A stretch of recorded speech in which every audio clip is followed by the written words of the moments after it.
Kitu kingine ambacho kinafanya watu wanapoteza pesa wanapoanza kuwekeza ni kwamba hawaelewi misingi ya uwekezaji wa cryptocurrency ilivyo.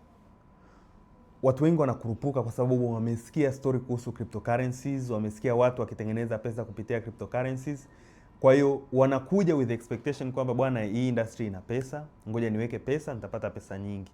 Na hawajui ile misingi ambayo itamwezesha mtu kutengeneza pesa kwenye hii industry. Kwa sababu ukweli ni kwamba cryptocurrency ni industry yenye pesa. Pesa nzuri sana, lakini hiyo pesa haiji kirahisi.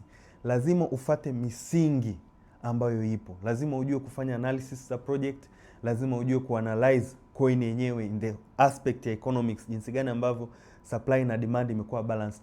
Na ukisha mesh hivyo vitu viwili pamoja, unakuwa unajiweka in opportunity kwamba project ambazo wewe utachagua kuinvest, sio zote ambazo zitafanya vizuri, lakini zipo ambazo zitafanya ile miujiza ambayo wewe ulisikia ipo wakati unaanza kufanya uwekezaji wako.